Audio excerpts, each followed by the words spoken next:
Hello everyone, we are Team Energy Optimizers. The team members are Rajkumar Singh, Navya Sancheti, and myself Rajvardhan Rawat. Project Overview. As the population is growing, we can't only rely on non-renewable resources to meet the energy needs and to support carbon reduction movement, which will directly impact the lives on this planet. Our team provides a platform that will encourage more and more people to invest on wind farm projects. The platform is actually a simulator that simulates the atmospheric conditions of a location where wind farm is to be executed. It uses optimization algorithms to provide optimal wind turbine coordinates and corresponding optimal annual energy production.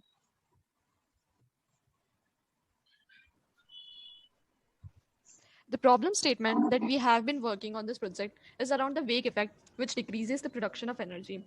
Wind turbines not only extract energy from the wind but also creates turbulence in the air, which is then carried to the next turbulence.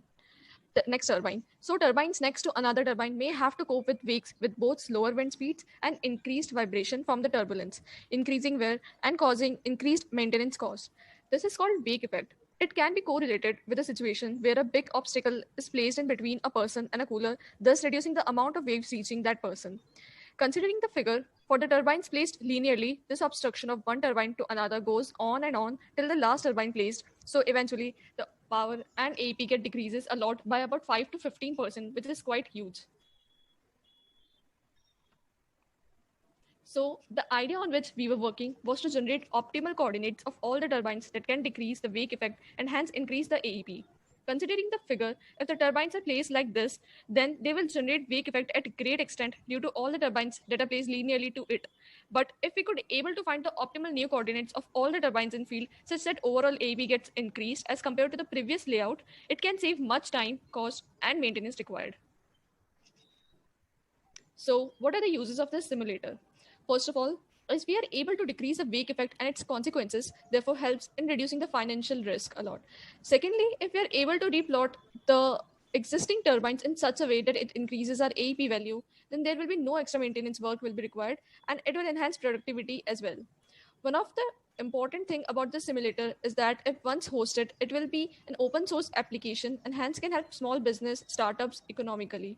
Also, the simulator reduces the human efforts in doing complicated calculations, as in the simulator, we only need to provide basic information such as the number of turbines and the area of the field. Now, let me walk you through how our working application actually functions. So, this is our application that we have built. The simulator asks you for two types of data. The first uploader will require wind data, and the second uploader will require power data. These data can be easily obtained from the field using very cheap devices that can be easily installed on the field. And that data acquired is very small in size. So that's one of the features of this application is that it requires small size of data to simulate the atmospheric environment. Initially, there is no data, so there is no data uploaded. So the application will show please upload the file. Uh, so let's upload wind data and power curve data. This is our home page, which gives a brief description of what this simulator actually does. It describes the various sections of this application. It also describes the assumptions that are taken and the mathematical models that we have used in our algorithms for calculation purpose. Now let's see what visualizer does. Uh, it gives every type of data visualization that is required for proper analysis. Uh, this is simply the data frame of the data that we have imported, wind data and power curve data. This section is for power curve data plots. This is for analysis purpose. You can set and change the parameters according to your need. Uh, Here I have selected power on y-axis. So here you can see the plot and make conclusions by analyzing it. The most important feature of visualizer is the windrows diagram. It basically helps a user in analyzing the direction of the wind where in which direction the wind was flowing for the major part of the year. Here it shows that the wind was blowing for in the north, in the east, south direction. So this helps in deciding what should be the in which direction the wind turbine should face.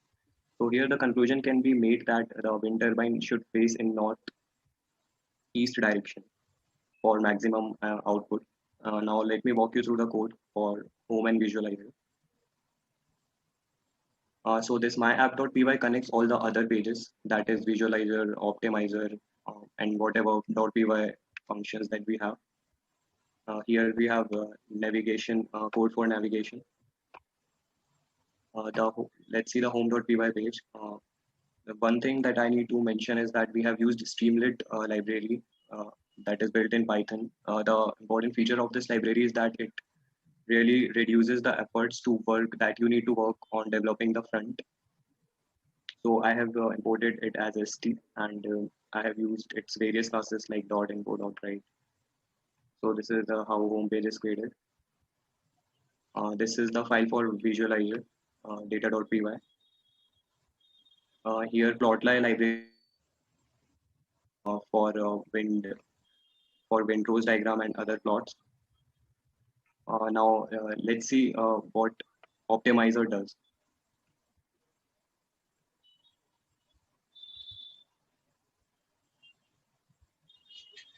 Now let's, before discussing about the optimization, let us talk about the robustness of this app. The application is flexible from user's point of view as it has bars and sliders, providing the user to input the parameters diversely.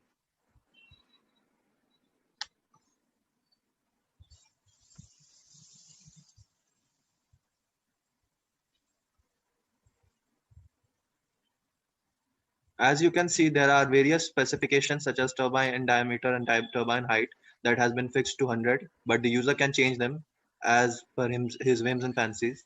The field specifications such as the number of turbines have been set to 40 and the side length have been set to 4,000 meters, that is 4 kilometer. Further, we have two types of constraints, the perimeter constraint and the proximity constraint. The perimeter constraint is the minimum distance from the boundary, whereas the proximity constraint is the minimum distance between the two turbines. Now let me take you through the optimization process.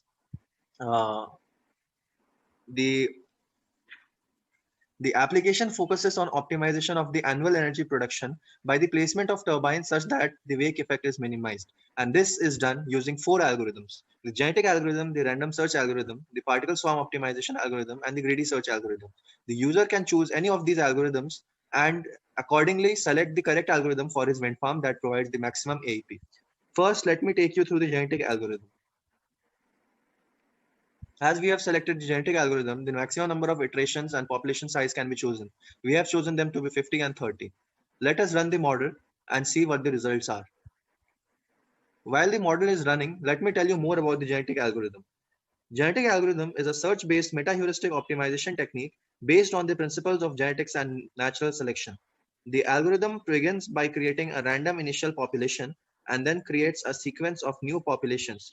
At each step, the algorithm uses the individuals in the current generation to create the next population by altering the chromosomes or bits of the current generation.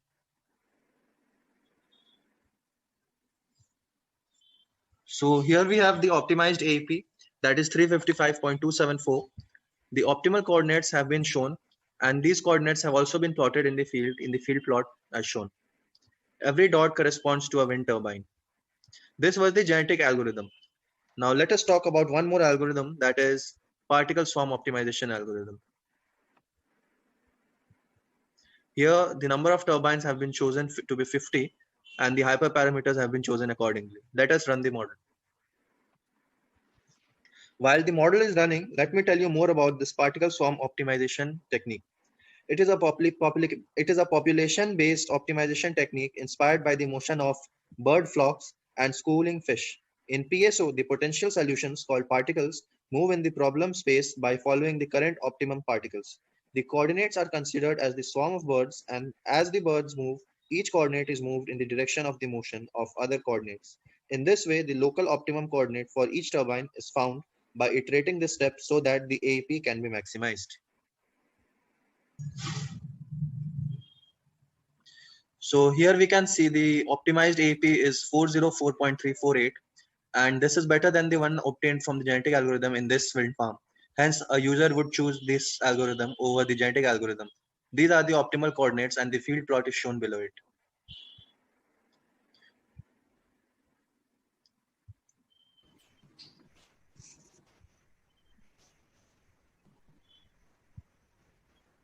In order to support the algorithms that were mentioned previously, we have used some utility functions.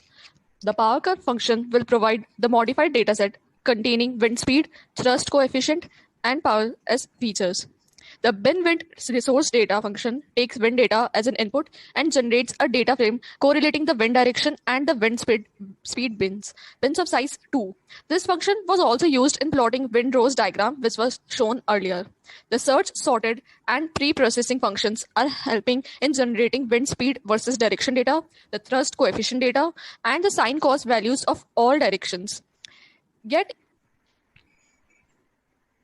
AEP is the most important utility function, which is taking radius, turbine coordinates, power curve, modified wind data, sine and cos direction, and thrust coefficient, etc. as input. This function helps in calculating AEP, that is annual energy production, using the stated formulas. Finally, the check constraint function checks if the determined configuration of the turbines satisfies the parameter and the proximity constraints and prints if any constraints are violated.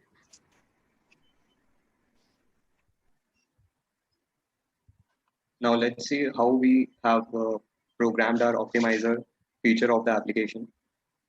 It is it is our optimizer.py file which imports the utility functions as we have just discussed.